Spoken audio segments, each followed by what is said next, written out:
podcast is part of the Sports Social Podcast Network. Thanks for choosing this free Anfield Index podcast. If you'd prefer to listen to this or any of our other shows without adverts, then now's the time to check out Anfield Index Pro. With AI Pro, you can supercharge your entire listening experience. You'll not only get all of our podcasts without the ads, but you'll have them far faster with our quick publish feature available exclusively for subscribers. AI Pro also puts you in the heart of our sound studio, with an option to listen to many of our shows live and interact with the podcasters in real time as the shows are recording. Upgrading couldn't be easier. AI Pro is available on all popular podcast platforms, and we have our own apps for Apple and Android. Just head on over to AnfieldIndexPro.com and get started today. Hello, everybody. Welcome to the Positivity Podcast on Anfield Index. My name is Matt McElroy, and I will be your moderator for today's discussion. I am joined by Lubo Markov and Paul Jenkins. How are you doing today, Lubo? I'm good. I'm looking forward to this podcast. We're going to try to make it nice and quick and snappy. And I'm watching the Packers on TV. So if you hear me grunting or yelling or cursing, it's not because of you, gentlemen. It's because of the Packers. Keep the outbursts to a minimum. And Paul, how are you doing? Yes, I'm doing very well. I've had a pretty relaxing day, which is good. And I'm also watching the Packers game. I doubt there will be any outbursts from me though, because I don't really care who wins this one. It's just more having something on the background. But yeah, I'm also about a minute and a half behind Lubo's feed, so he will have the reaction first, and then I'll be laughing about a minute later. So yeah, all good here. It takes a long time for that feed to get to Northern Ireland. Doesn't it just? Yeah. Especially when you're watching it on a yeah, well, we'll say less about that. Through very legal means. 100%. So let's start with our opening question. So this is our 2-year anniversary of the podcast. Did you guys think we would make it this far? Paul, do you want to keep going and start us off on this one? Weirdly, for the Positivity Podcast, no, I didn't think we'd make it this far. To be quite honest, I didn't even think Gags was going to let us do the first one. So shout out and props to Gags for actually giving us this platform and allowing us to do this. And the rest of the guys at Anfield Index. And no matter whether people listen to us, don't listen to us, agree with us or not, we're here 2 years later, and we've managed to keep this going on a pretty regular basis, which is much to the surprise and maybe consternation of my wife. But I think it's been a thoroughly enjoyable 2 years, and you know, we don't look as if we're going to be giving up anytime soon either, which is very good. Maybe not for the listeners, but we're enjoying it. So we're not going to stop. But I have thoroughly enjoyed up until this point in time doing this. So yeah, We'll just have to see how today goes. Well, this is it. I'm quite amused because Lubo has said he's going to try and keep his answers short and sweet and kind of get through this. So maybe on the 2-year anniversary, we'll actually have him stick to his word.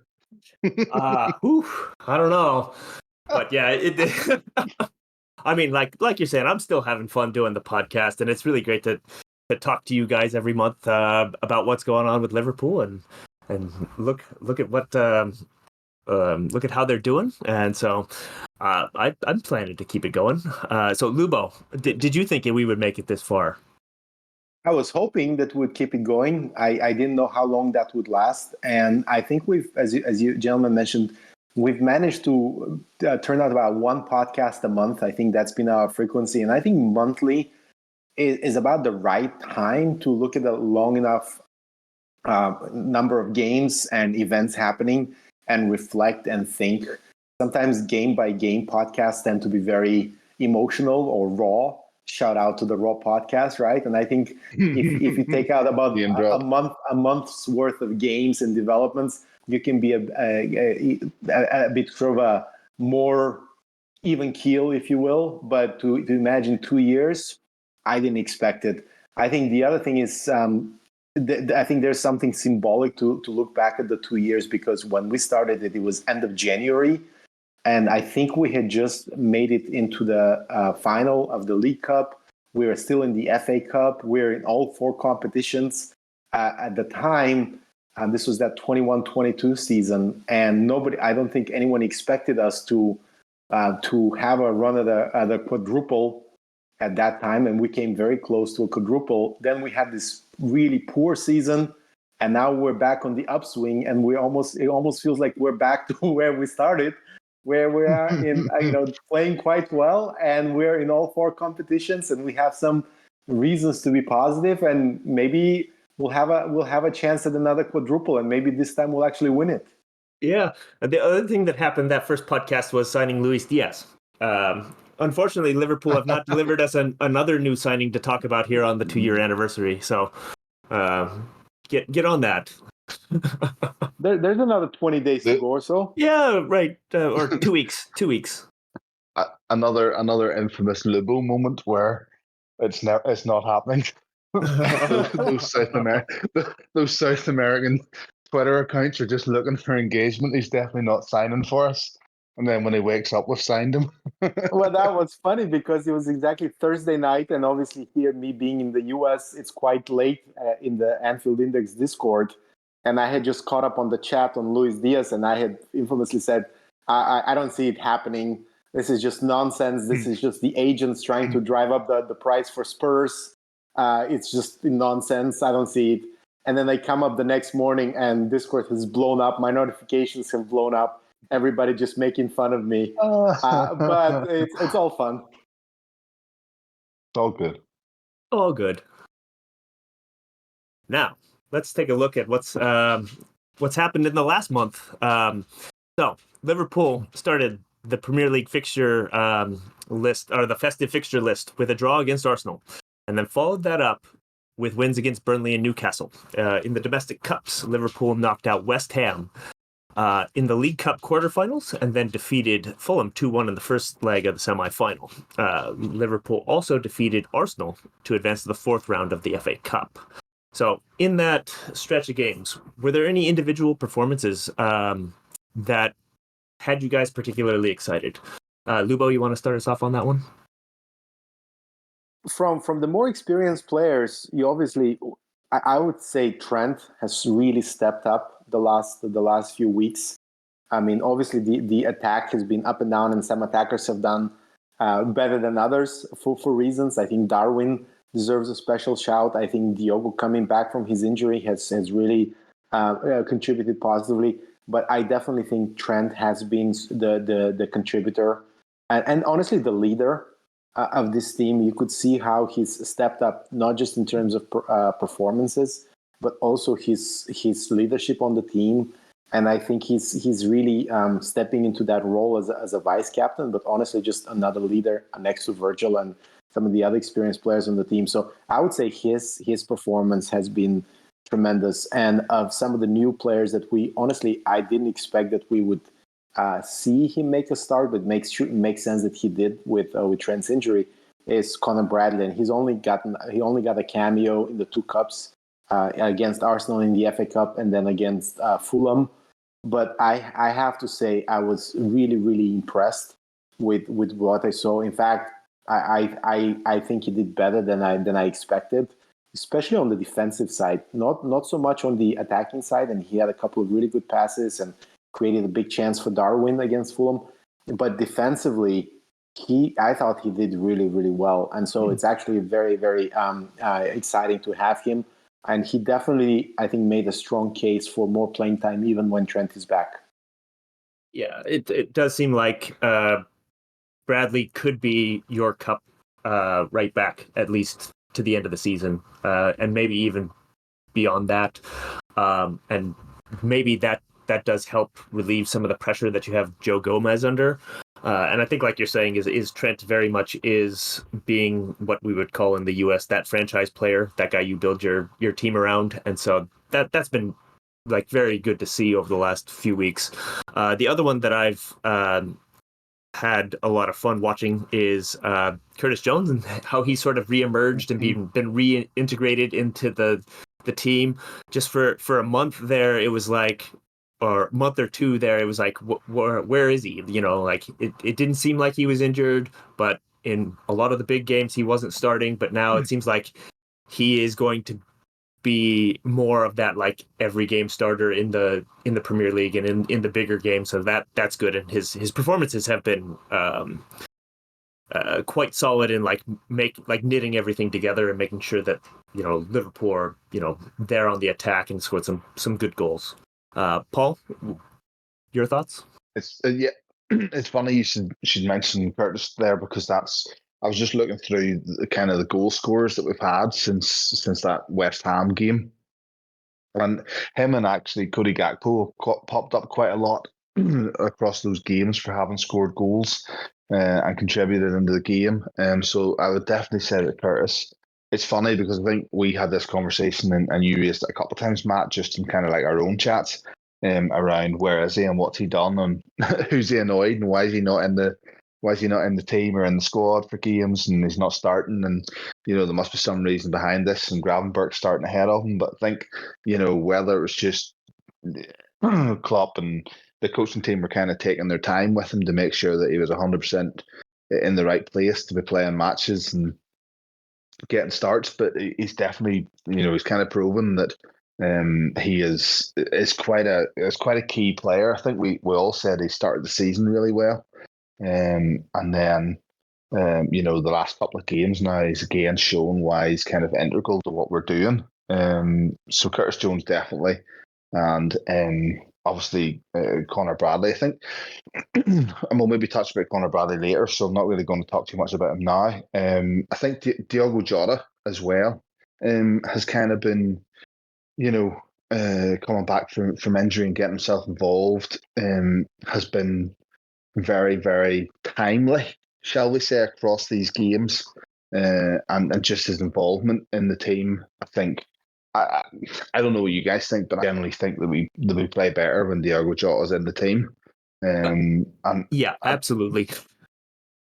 It just seems to be one of those things that a lot of people kind of question him and kind of go, what's he bringing to the team, or what's he doing? He's not scoring goals, or he's not, you know, he's not very involved in a game. But I don't know. It's just, he just seems to be, at times he has that Bobby Firmino about him where, you know, you kind of wonder what it is that he's doing, but we always seem to play better when he's involved. And so I think that's just, you know, he's kind of one of those system players that we need, and he always pops up with a goal when you need a goal, and he brings something different. And so definitely, I think, you know, those guys, I think we're all in pretty much the same mind of the same guys that we think have kind of made a big impact. I think, you know, Szoboszlai has dropped off a bit. It's not that he's played bad. You know, I just don't think he's kind of lit up the games as well as what he had done earlier in the season. But it just shows that, you know, we have got these other players that are coming in and kind of, you know, able to see us through. And I think ultimately football's a squad game. You need to be able to use your squad. You need to be able to use all the players that you've got. Our big thing is injuries and small niggly injuries and people out for, you know, you think Trent out for 2 or 3 games now, Szoboszlai out for a couple of games. You've got, you know, Curtis was out for a bit, and Diogo was out for, you know, a period of time. It's just none of them's huge, massive, crazy injuries, but there's just enough that kind of has a wee bit of knock on. And I guess everyone's kind of going, what are you going to do in this game? How are you going to approach this game? And we've just found ways to pick up points and to pick up, you know, wins in cup games, and that's what squad football's about. That's how we have to play it. So yeah, no, I've been pretty pleased with how we've done over these games. Yeah, I think that you're right. Like with Diogo and Darwin sort of are in the same boat where they're like, I don't know, they look kind of weird, but then when you look at the stats at the end of the game, or like the results, sort of like assists, goals and stuff, it's like, oh, these guys are the ones that are involved. They're the ones that are like that produce that, even though like it's some of the time they don't pass the eye test, if that makes sense. Yeah. And also, yeah, go ahead. Also, both Diogo and Curtis are examples of why we have to be patient with talented players that maybe are going through a tough injury-riddled period. And if you think back, last January, there were a lot of rumors about potentially Curtis Jones wanting out, or teams coming in to to take him on loan or to buy him. Would he stay? Would he go? Same for Diogo. There were all these rumors that Newcastle were looking to buy him in January window. And obviously, both of them stayed. And you look back at the last 12 months and you think, thank God we kept them both, because the impact that they've had since, especially after that Arsenal game, when the formation changed and both of them came into the team, but also this season when they've played, when they've started, you see what a huge difference they make. So I know there are some other players that we have that are maybe still struggling to fit into the system, or there's some struggling with injuries. I think there have been some questions about Luis Diaz recently. And I think that both Curtis and Diogo are just examples of just sometimes you just have to be patient. You just have to be patient, and you just need to give them time, because they're obviously super talented, and you just don't give up on them too early. Yeah, you gotta write out some bad form from time to time. So one other thing we wanted to talk about real quick was so Liverpool's results have been pretty good over the last month or two, and that's kept them alive in all 4 competitions, right? Is that a good thing, Lubo? I mean, you know me, I'm always in the we're going to win the quadruple bandwagon. And even 2 years ago, when we almost won it and we came so close, and there were questions, and quite a lot of people were saying, did staying in the FA Cup, did staying in the League Cup, did that hinder our league form? Did that hinder our Champions League form? Basically, did we lose the league and the Champions League because we're in the 2 cups? And I don't think the evidence supports it. I think it just came down to just randomness and luck at the end, especially in the Champions League final, where we just outplayed Real Madrid very significantly. But I'm all for your try to win every competition until you're out of it. And I'm very much back on we're winning the quadruple bandwagon. So I'm actually happy with the results. I'm happy that we're in these competitions. And I have to say, even if I would not have been too upset if we got knocked out of the FA Cup, because obviously at Arsenal is a very tough game, the fact that we beat Arsenal at Arsenal after and just shut up a lot of their fans who had been just talking crap on social media after the 1-1 draw, that actually made it even sweeter to still be in that FA Cup competition. Yeah, it's always good to beat your rivals, right? And in terms of is it good that Liverpool are alive in all 4 competition? It's like, well, it sort of depends on what happens in the future, and we don't know that yet. And right now, I think what Liverpool face is you have a time period where you have injuries, and then you have guys away at international competition, and sort of managing that fixture load, and trying to stay alive in the league long enough to have those guys come back. And if you can do that successfully, then yes, it's good. But if you can't, then now your questions are did we stretch ourselves too thin? And so it's sort of outcome dependent. And if you know the future, please let us know. And Are you that person who has everything? The coolest merch and those must-have fan threads? Well, over at our Anfield Index shop, we've gone that extra mile when it comes to pimping up your Liverpool collection. From our popular range of bespoke design t-shirts, sweaters, hoodies and hats, to our signature edition mugs, prints and coasters, all provided with fast worldwide shipping. We have something for every red. We also stock official LFC merchandise and are licensed with the Premier League and UEFA to sell official iron-on shirt badges and sleeve patches. As a listener to this podcast, you can get 10% off everything with coupon code AIPRO10. Just head over to AnfieldIndex.shop or find us on Etsy by searching for Anfield Index. And Paul, what are your thoughts on that? Ultimately, I think I'm in the same boat as Lubo. If you're in the competition, you should be in it to win it, and therefore, I think it's a good plan. I think it's good that we're in all 4 competitions. As you say, Matt, like it'd be great to have that kind of magic ball and crystal, magic crystal where we're able to see into the future and see crystal ball. That's the word I was looking for.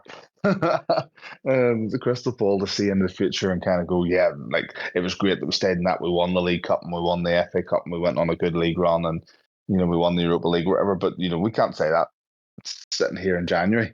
But I think the FA Cup, let's put it this way, I think the FA Cup draw has been favourable to us. And I think that the risk of playing first team players against Arsenal in the FA Cup has paid off in the reward that we got the win and we got a draw against teams that we should essentially be able to beat. And so I would look at that and go, that has been okay for us. I think it's good that we're still in. No one has kind of thought that we were in the title race anyway. If you'd asked anyone pre-season, aside from ourselves, they'd have said, even getting top 4, we'd be lucky to do that. So the fact that we're sitting here talking about a possible, being in 4 competitions is just kind of, in and of itself crazy. So I personally, we've given ourselves a headache, okay, but I think it's a good headache, if that makes sense, because it allows us to kind of go, right, okay, how do we manage this and how do we actually grow this team and develop our young players and how do we get everyone kind of in the right mindset to be able then to push forward over the next, because you have to think this is there's the guts of the players who will be here for this season, next season, the season after it. So this is all experience building as much as anything. And yeah, we're maybe 6 months, 12 months ahead of schedule in terms of where they thought that team was going to be. But I honestly think that, the coaching staff probably will have went in pre-season and went, do you know what? We've got the players here who can do this. If the fans don't believe that we're able to make a run for 4 competitions, that's on the fans. But as players and as staff, they were happy that, they were approaching this season, that they were going to be going for it. So I think it's a good thing. Yeah, and so like the one like devil's advocate point is like in the FA Cup game, that's the game that Trent got injured. And so maybe if you didn't play Trent in that game, he would still be healthy and available for your next 3 games, which I guess that's sort of the risk you take. And since we it could go out the next game and get a bad tackle and crunch his ACL right, and exactly. be gone for so it's and like maybes. Yeah, so like that's the thing is like, and since we didn't learn about Trent's injury until the pregame press conference the day before the League Cup semifinal, it's fair to say like we don't actually know if Liverpool sustained any injuries in the League Cup game. Like it's just because they've not had a press conference since then. So we'll just have to wait and see what happens in the week that is to come. At least this season, it lined up that the bye week can actually be a bye week, and like winning the game in the FA Cup was like the important thing, or not necessarily winning. You had to win or lose, right? You needed a clean result, so you didn't have to do the replay. And so you said that prior to it. As long as we have an outcome, right, it doesn't matter if it's win or lose. Right, it had to be one of those two because picking up another 90 minutes in January was terrible. bad. No, can't have that. And it's sort of the same thing. I think the 4th round of the FA Cup, you can still get a replay. So in the next game, Norwich or Bristol, you have to get that clean result again. Game scenario. Just do not need a replay. But then after that game, the FA Cup doesn't have any replays. So then it's fine. Then you're just 1 game per round. So I think that's sort of what you're what you're looking at in terms of scheduling. So I guess that's probably a good point in time to start looking ahead to what's to come over the next month or so. Liverpool will return to action in the Premier League away to Bournemouth before facing Chelsea at home and Arsenal away. So the League Cup semi-final against Fulham, the second leg, will be between the Bournemouth and Chelsea games, with the FA Cup fourth round game against Norwich or Bristol actually being the weekend before the Chelsea game. So that's sort of what Liverpool are looking at in the coming weeks. So if you were Klopp, how would you manage the rotation with limited players? Lubo, do you want to start us off on that one? So the way I believe it's Bournemouth in the league, then it's Fulham, the second leg of the FA Cup, Norwich, then the FA Cup, then Chelsea, then Arsenal, and then Burnley.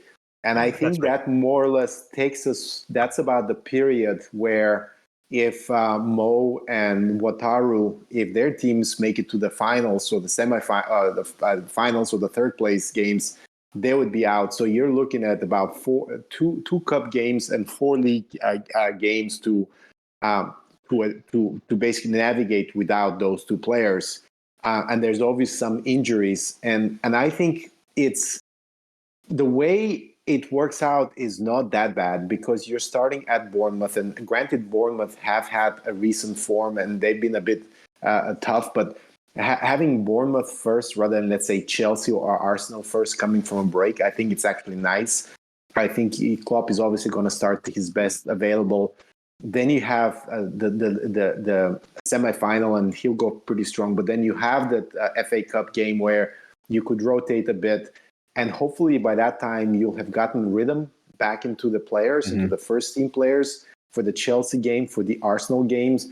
I even though breaks are nice, we've had situations in the past where right after a break, the first game or even the first couple of games are rusty. The team is rusty. It's just taken a few days, right? So I think the fact that we don't have Chelsea and Arsenal right away, but we have somewhat easier teams, if you will, I think it's a good thing. I definitely feel Klopp will try to get the first team or the best available 11, get them as many minutes and as many reps just to learn the patterns, especially not having Mo.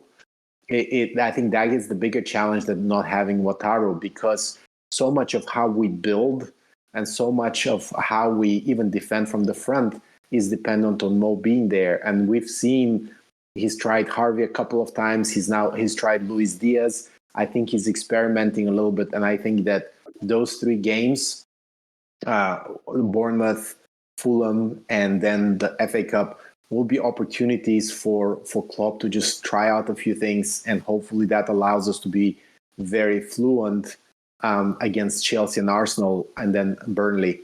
So I think in terms of how the games are lining up and there's enough time between games to rest, I think it's a positive. Also, hopefully with some of the injured players like Trent and maybe Robbo, maybe Dom, etc. I think hopefully they're going to be back for some of these first 3 games and definitely for Chelsea and Arsenal. So knock on wood, between players coming back and then the games, having a bit of the easier games, if you will, to start the stretch, hopefully it means that we'll be able to get results in all of them. But we'll see what it looks like at the end of or in a month when we reconvene for another podcast. Yeah, I think based on like the estimated return dates, I think the first 3 games will be before guys start coming back, because it seems like a lot of them are projected to be back sort of that first week of February. So that means you got to manage sort of the 3 easy games or easier games like you're saying, Lubo, and the Fulham game, you're going into it with a 2-1 lead. So as long as you get a draw, you advance. So you can play that just a little bit different. But yeah, I think you prioritize those 2 games, and then because you're playing a lower division team in the FA Cup, maybe use more of your youth players in that game if you can. and sort of manage it that way, where you're sort of prioritizing it like 1, 2, 3. So like the most important game being the Premier League one, and then just trying to rotate to prevent injuries best you can with the guys you have available, and then just hope for the best that the other guys will be back by that Chelsea game. And Paul, what would you? How would you approach it, or how do you think Klopp would approach it? Yeah, it's well, I don't know that anyone knows how Klopp would approach it because do you know what I mean? You can come up with loads of ideas of what you think he may do, and then he turns around and it's completely different. But I there's certain areas you kind of go, well, he doesn't have a whole lot of options there. And so you look at right back and you go, well, that's probably going to be Connor Bradley. I know a lot of people talk about Joe Gomez, but Joe Gomez is your left side at the minute. And I know we've got Owen Beck, and I know we've got McConnell and Scanlon. We've got, there's other youth players coming through who can play left back. But I also think you always see with Klopp, there's still he still likes a bit of continuity and a bit of, players who know what they're doing. And I don't think in general there'll be a lot of throwing a match where we just have complete youth setup. Possibly that FA Cup game will obviously be more heavily youth orientated, but the other 4 or 5 games I think still need to be the league games will just be your strongest 11 that you possibly have. But the Fulham game, you're right, because we're 2-1 up. Essentially, you're going away and just trying to consolidate what you have. I think everyone would be absolutely buzzing if you came away from that game with a 0-0 draw, no injuries, and no one really had to put in too much effort. And then you hit the FA Cup that weekend with the young players. But it's Klopp. He'll start with Nunez, Diaz, and Jota, and go really strong against Fulham. So it's just kind of one of them ones where you're like, right, you just don't know what he'll do. But I think what we will see is probably a bit of Owen Beck, just because he's been suspended because of that. The suspension coming across from Scotland, so that's hampered those kind of games that he could have played in before this wee mini break. So I would say we'll probably see him maybe feature against Fulham and be available for the FA Cup game. And you'll probably see, we'll see more of Connor playing just because, we don't really have other players who are playing right back. I know that Calvin Ramsey's coming back from Preston, but at the same time, I don't really think. I would assume with Calvin Ramsey that'll be a come back from Preston and go back out on loan, similar to what Carvalho's done, coming back from Leipzig and going straight out to Hull. I would say that it's going to be that kind of deal just to make sure that he gets more game time. I would be surprised if he's coming back to be a backup to Connor Bradley, if that makes sense. Mm-hmm. So it'll be very interesting. I think Chelsea at home and then Arsenal away are obviously the 2 games that we need to be at our strongest. Bournemouth, because there's 3 days between that and Fulham probably doesn't need to be the strongest team. If you start with Verge and Ibu for Bournemouth, then Jarrell's going to get a chance against Fulham and probably in the FA Cup game, and then that leaves Verge and Ibu and with a wee bit of a rest for those games then to come back for Liverpool or for Chelsea and Arsenal. So yeah, I wouldn't want to be in Klopp's shoes. I'll put it that way. I think Matt, you've kind of made the point off air. I can't remember if you said it on the podcast that at times you maybe only have 12 or 13 fit senior players, and like it's not easy to kind of approach games with that, and so you're going to have to use the youth in some shape or fashion and kind of get that working. That balance right. Sorry, it's like you got 12, 13 players right now, and you're stretched so thin that you're to the point where you're in like the second tier academy guys are on the bench, and so that's what makes it tough. The last point, as a guy who could... Hello, I'm here to annoy you. I'm here to annoy you into listening to more of me and more of others on EPL Index. We don't just have the Anfield Index stuff. We've got EPL Index as well, which covers the entirety of the Premier League. And we have 3 podcasts and a whole bunch of really good writing on EPLindex.com. The podcasts are my own Two-Footed podcast, which is every day at 4 p.m., Monday through Friday, covering the whole league. We have A Tad Predictable, hosted by Tadiwa. You know Tadiwa, he does Anfield Index. He presents A Tad Predictable before every Premier League match week. And then Kevin DeVries and his crew on the EPL Roundtable, they're every week after the Premier League match week. So make sure you listen to everything we're doing on EPL Index and follow us there on Twitter at EPL Index. Thank you. Bye-bye.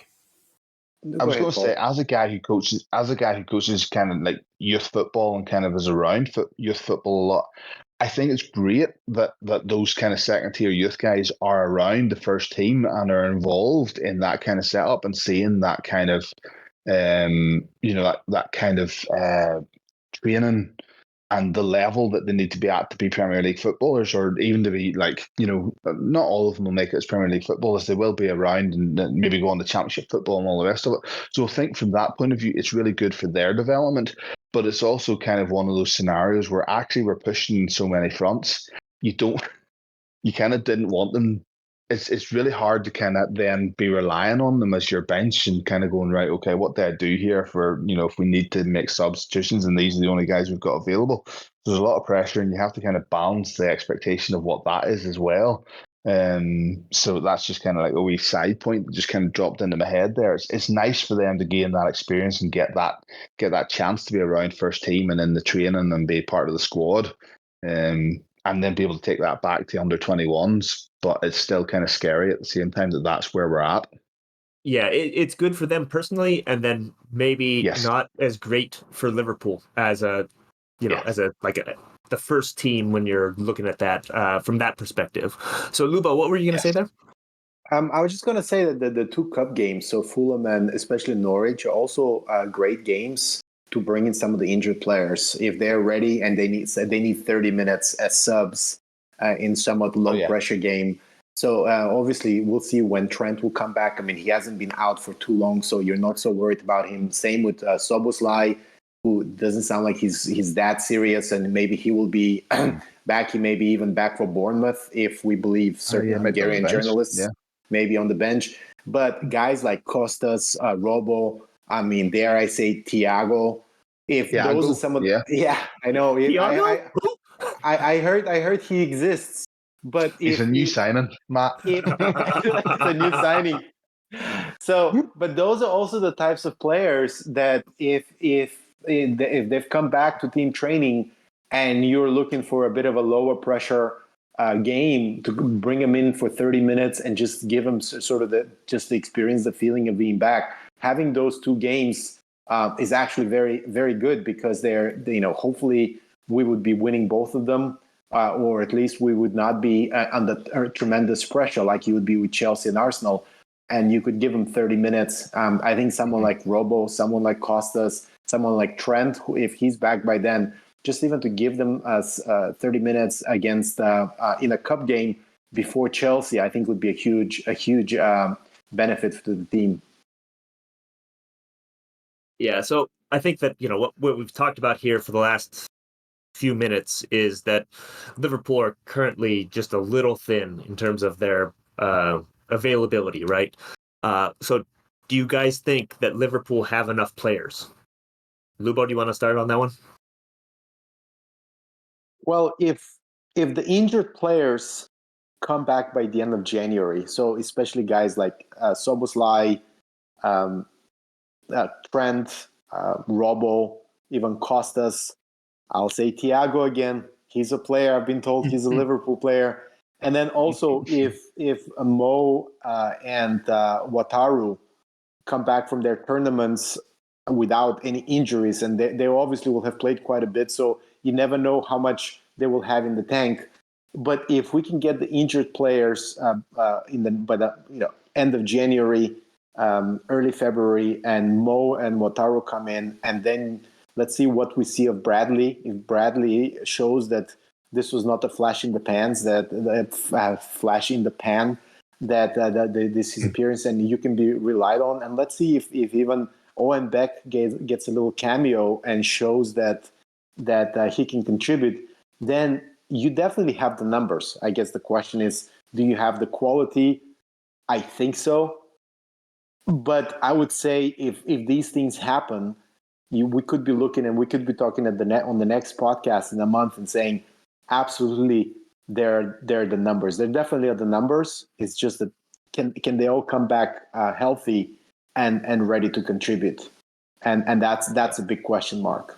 Yeah, I think that I would disagree with you just a little bit. I'm not quite as convinced as you that Liverpool actually have the numbers. I think that we entered the season right with about 24 players, and that's if you include Dope. And so that's not quite enough to even have a 2 deep plus three goalkeepers, or that's just right at that level. And you would have liked to have one or two more senior guys, like use some of those homegrown spots that are not for club trained players.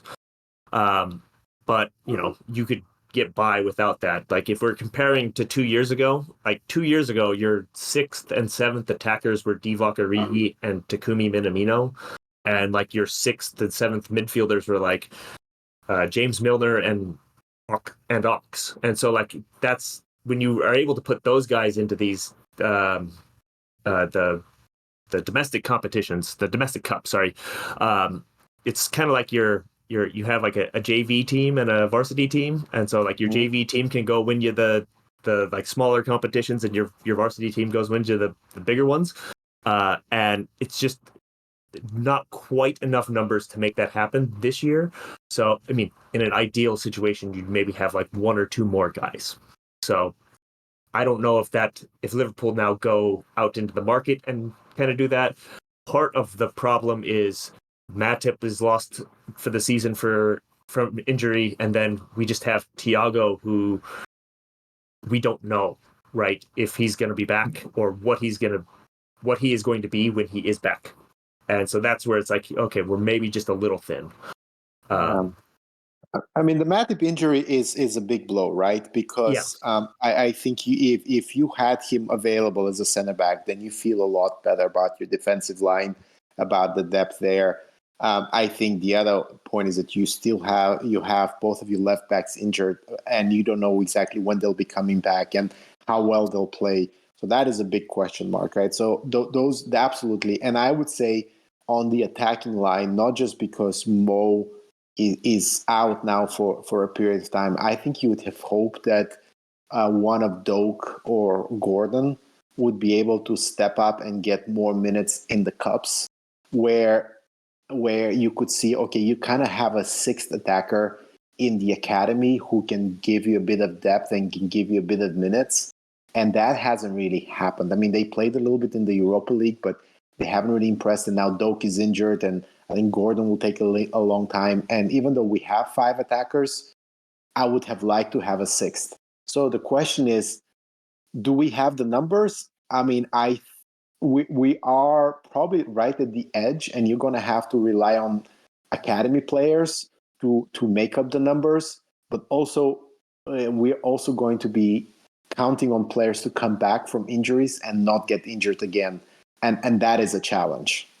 Yeah, I think that you're right. It's like the gap in quality between Gakpo and the next attacker is, when you go down the depth chart, is like just probably too big. And you probably want a guy there, and then maybe like one more midfielder and maybe a right back to back up Trent on a permanent basis. But maybe now that Connor Bradley's not injured, you have that guy. And so that's something we didn't have in the first half of the season, is just there was nobody behind Trent, and Gomez is covering 2 positions, and then it becomes 3 when both left backs go out. Yeah. So, Paul, do you think Liverpool have enough players? it was funny, because Joe has now kind of become that utility defender who can play anywhere across the line. And I don't think anyone really at the start of the season would have picked him as the player who would be that man, who would be covering left back, covering right back, ability to play centre back. And so it's kind of you're kind of putting a lot of, because like we have a conversation about Joel not being available now until the end of the season. You're instantly going with your kind of backup now is Kwanzaa, rather than going, Joe Gomez is the backup in that position. Just because Joe Gomez is the backup for right back and he's also the backup for left back. I do think, and I think Pep alluded to this or probably said it outright in his press conference before the League Cup against Fulham, League Cup game against Fulham. Connor Bradley is viewed as part of the squad.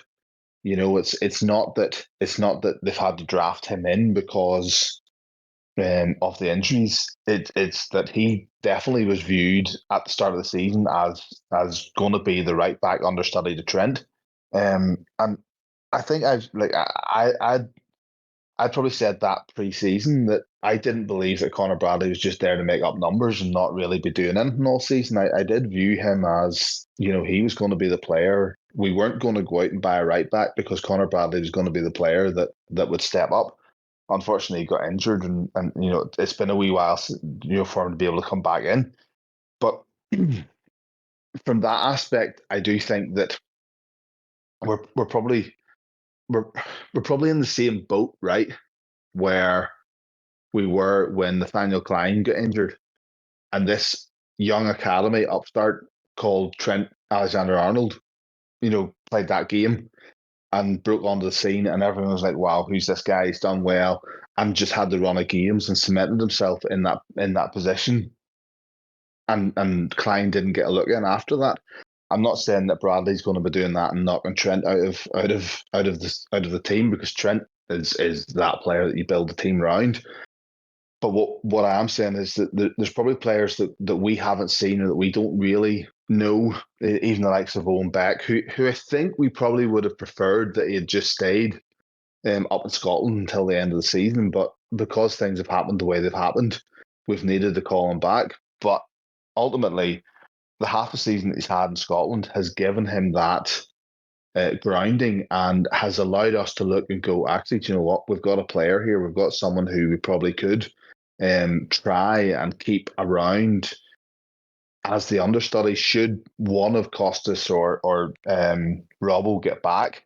Well, at least we've got options then that Joe Gomez can revert back to being that centre-back option now that Matip's out for the rest of the season, and you've got a left-back who can cover for, Robbo or for Costas. So, I don't need a VPN. I've got nothing to hide. This is what I used to tell myself before I hooked up with LibertyShield.com. Not only is my home internet now fully encrypted, but I can now access all the websites I want, whenever I want, and do so from absolutely anywhere. As a Liverpool fan, I love to know I can now watch every match, regardless of whether it's on UK TV or not. My Liberty Shield VPN makes sure nothing is blocked and guarantees me super fast streaming speed throughout that match. You can get connected right now with their software package, which includes a 48-hour no-obligation free trial and instant access to their apps for Apple, Android, Fire TV, PC, Mac, and Android TV. Or go a step further like I have and get one of their pre-configured VPN routers. These small but powerful devices allow you to easily connect every device in your home to VPN, making it the perfect solution for smart TVs, Magboxes, and games consoles. Visit LibertyShield.com today and use coupon code AIVPN25 to get 25% off at checkout. it's probably not the ideal scenario, is what I would say. But at the same time, I'm probably not quite of the mindset that we're a player or two short. I wouldn't necessarily say that we would need to go into the transfer market, where other people will be saying that we definitely need to go for the transfer market for at least a centre back and probably this and probably that and probably the other. I'm not I'm not really that way inclined. I do think that we have options. And I think we mentioned this last time when we talked about possible transfers. And Lubo, I think you touched on it there as well. Really, the place that I would look and say we're most struggling with our depth is up front, is the attacking options. And it's the old quandary of Harvey Elliott. Is he someone who's going to play wide right of the three up top? I think we all kind of say he's probably better in that 8-10 kind of role. And so ultimately, where does he get seen? Where does he play? I'd be more thinking Diaz off the right, having Jota through the middle and Nunez off the left. And I think that's kind of what worked in some of the last games. So where's your depth for up front? And who have we got kind of who can provide that depth? So that's probably more where my worry would be. But again, that's only until we get to February, and hopefully Mo comes back, no injuries. And I think, was it the last time he was away to AFCON? Like he didn't need to take a break when he came back. There was no real kind of, oh yeah, he's played tournament football. It's been intense. It's been this, that, and the other. He's not able. No, I think didn't he just slot right back in, and that was him ready to go. So we probably won't have that issue. And something tells me that Endo will be pretty similar to him. So I do think that probably when you look at it in terms of like senior experienced players, the likes of Ox and Milner, who we've had about previously, yes, we probably are light on that kind of depth. But what we're not light on is potential youth players who have got really good ability, and this could be the making of them. Bobby Clark as another name there who came on and did pretty well in the cameo appearance that he had against Arsenal. So I think we're okay. It's not the depth that you would necessarily like, but then Pep's the same. Sure, he brought some boy off the bench yesterday that no one had heard of, and doesn't he pop up and score the 91st minute winner? Some of these managers just love to do this. They have a small senior squad, and they just take the chance and believe in the young players that they have coming through, and that might just be the approach that we take. Yeah, I think that you're right. Like the approach to roster construction for this season was more weighted towards the youth academy players than maybe some of the other seasons under Klopp, right? So maybe you're just planning to use that sort of like that first tier academy player as your backup, or not necessarily backups, as your domestic cup teams. And for the most part, that those guys have been pretty good, right? I mean, they're young players, so they have they still have a lot to learn. They have some consistency issues that is just like what you expect from players who are between the ages of 18 and sort of 21.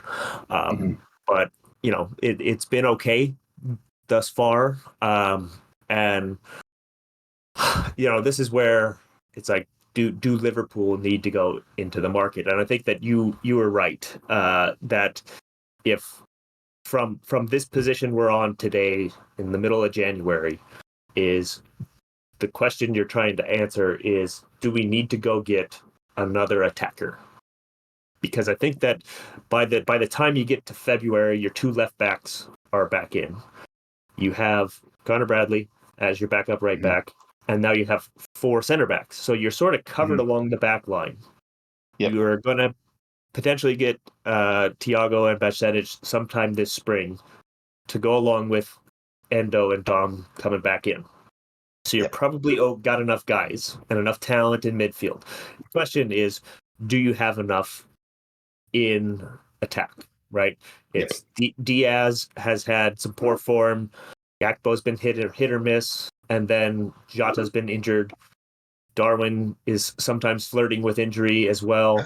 And then Mo is going to come back in February when his tournament's over. So it's like, do you need one more guy? And what we saw with Carvalho is maybe Liverpool doesn't think that he actually is going to be that guy, because they sent him out on loan to Leipzig when it's just you had these same 5 guys and you knew that this could be a problem.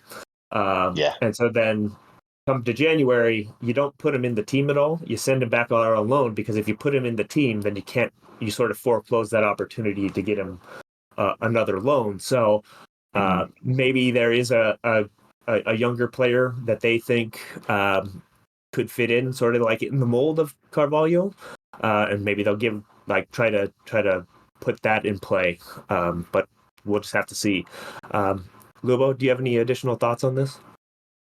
So a couple of thoughts. Yeah, I agree on the attack, and especially as we mentioned earlier, you're hoping that maybe Doak or Gordon could step up and get more minutes, especially even sub minutes. And they did get some minutes in the Europa League, but unfortunately Doak got injured, and then I'm not sure that Kay did enough. And it's fair because he's been injured for a long time, but it doesn't look like Klopp is really looking at them and they're saying, yeah, they're attackers for this season. I can bring him into a Premier League game or even the knockout stages of the Europa League. So the other situation on the attack is that you do have this uncertainty with Mo Salah, right? He has, after this summer, he has 1 year left. You want to keep him, but maybe you're not able to. Maybe he does decide to run out his contract and leave, or you're not able to agree on an extension. And if there was someone that you had looked and that you had identified as potentially a Mo Salah replacement, ideally a left-footed attacker, and we've talked about some of them, and he becomes available, or one of these options becomes available in January, like Luis Diaz became available, like Cody Gakpo became available, I think it might behoove you to bring him in. And even if you end up giving Mo another 2 years, right, he will need a bit of rotation. But I think that could be a boost, because ultimately goals win you games. And I think that having enough attackers, especially with 5 subs, especially the way Klopp likes to bring in extra attackers even if chasing a game, if you could bring in a summer target, if you will, in January, I think that could be smart. And same for center back. I mean, I know we've talked with Jarrell and when Joe could move back into a center back when Robbo and Costas come back. But if you already had identified a Joel Matip replacement, and maybe that player became available in January somehow, it doesn't hurt. It doesn't hurt to bring him in, and that gives you then extra flexibility if you need to use Joe across the back line, even if Connor Bradley continues to impress. So that's where I am. It's more about if you have a long-term target that you thought about bringing in the summer, became available in January, I think you give it a go. I think the only other thing about the injuries is, I think that the positive thing is that with Dom and Trent, I think they're both pretty quick healers historically. So hopefully they come back and they just kind of hit the ground running. And also with Robbo and Costas, they're both injuries that you don't expect them to, those injuries to impact the way they play. It's not like they have knee injuries or ankle injuries or things like that where you don't know exactly how they're going to be coming back. They both have, ironically, shoulder-related injuries. And the idea is when the shoulder is fully fit, they will be able to come back and play to their old levels. So that's another potential positive or reason to be optimistic that when they come in, they'll be able to slot right in and contribute. Yeah, I think this is probably a good place for us to start wrapping things up. So, Paul, do you have any final thoughts? I guess my final thought is just a wee quick shout out to Connor Bradley and just how good he has fitted in. It'd be remiss of me as a Northern Irish man to not mention my fellow Your compatriot. Yes, my fellow Northern Irish man and how well he has done. I think, to be honest, it seems as if he's taken a lot of people by surprise. And it's funny. I had a chat with a good mate who's a big Northern Ireland fan, a Man United supporter, and we were saying the other day, it's no surprise to kind of like the guys over here who have watched Northern Ireland football that Connor Bradley's able to make it at a Premier League club. And like even he was saying, it's great to see that he's straight into the team and had that 90 minutes. And as a Man United fan saying that about a Liverpool player, you're kind of like, you take a note of that when someone acknowledges that. But I think he's the 15 minutes that he had against Arsenal, where a lot of people said that he just pocketed Martinelli, and then after that, the game against Fulham, where I thought he had a great game. There were some discussions in different forums and different places, and I've seen across Twitter and social media and Facebook and Discord and all the rest of it, people going, "Oh, Connor Bradley, didn't have his greatest first half," and I'm kind of going, "What game are you watching?" Because I thought he had a really solid first half, and his ability to get down the line. I've likened him to Trent 1.0, not this iteration of Trent that we see now. And I feel that he just gives us that overlapping run down the right hand side, that a lot of people have kind of said that we've missed, because Trent inverts so much, and that's by design. We all know that that's the system and the setup. But I think Connor Bradley just has that natural attacking mindset as well. And I know that internationally, he's come on and played further forward, nearly right wing. And I always remember my dad talking about the old school kind of right backs and right wing backs, and that was just their role. And I can't remember the terminology, if it was an inside forward or something, and they're just back and forward, and that's just the way they played football. And it kind of strikes me as that kind of old school wing back kind of approach, where he's always he's great in defence, but he's always looking to get forward. And I think that's it's a great attribute. We have Robbo on the left who kind of plays like that. And it's great then to have, Connor Bradley, who gives us that different option, who can do that on the right. You've got right-sided defenders who play in a range of different ways. You've got Joe Gomez, who's a centre back who can play right back. Will try and get forward, but isn't necessarily minded to do that. Can fill in great and left back.